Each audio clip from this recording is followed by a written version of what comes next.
A few years ago, my partner and I had decided to go and see a movie.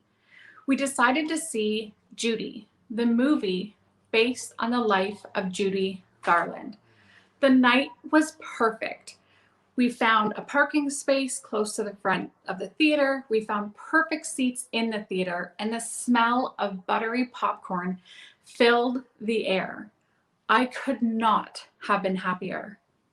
But I didn't know, as the lights went down and the movie began, that my amazing, perfect evening was about to become a nightmare.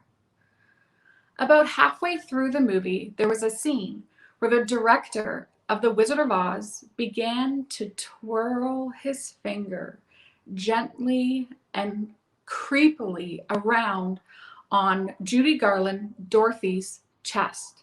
There is no question that this scene was supposed to insinuate that Judy Garland, Dorothy, had been abused as a child. As this scene took place, I put my hands over my own chest. I could feel my own chest begin to tighten. My heart sped up, my face went red, my hands began to sweat, and tears began streaming down my face, while I was deafened by a loud ringing in my ears. I knew something was wrong. I jumped up from my seat and I rushed to the bathroom. I sat in a stall for what felt like an hour as tears continued to stream down my face.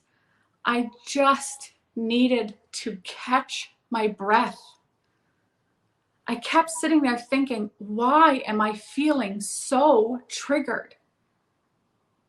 When in reality, I know why I was feeling triggered.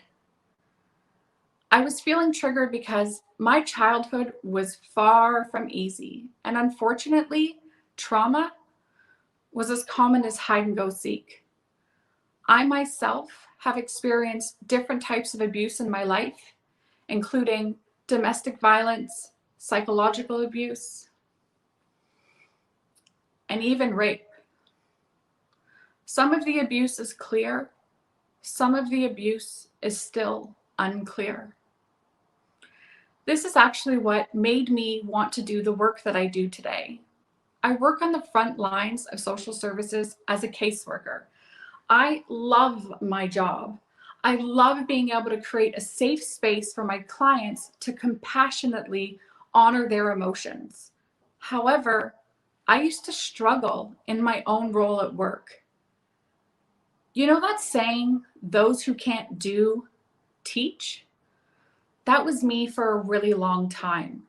I really struggled to believe that I also deserved empathy and I also deserved compassion. I caught my breath. I left the stall, I put cold water on my face, and I headed back towards my seat. As I sat down beside my partner, she lovingly squeezed my hand.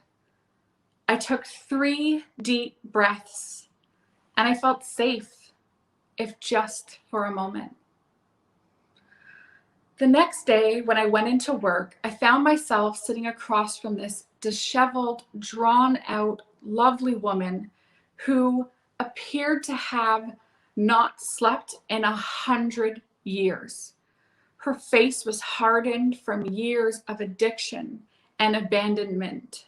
You could see the sadness in her eyes, and the energy around her was dark and heavy. As she began sharing her story with me, I was trying to secure her a spot at the shelter. As I was trying to secure her spot, she began telling me about all these feelings of shame and guilt that she had been carrying. As she was sharing her story, her emotions rushed to the surface. Her face went red. She started rubbing her hands together as if they were sweating. Her breathing pattern changed, and tears began to stream down her face. Entrenched in this empathy and compassion I so knew that she deserved. In that moment, my own eyes began to well up with tears, because I was struck with the realization that this same empathy and compassion I was showing this woman is the same empathy and compassion that I struggled to believe that I deserved myself. All of us are able to easily show compassion to others, but then we struggle when we have to take that same compassion and show it to ourselves. I just have one question. Are we not deserving of the same? Thank you.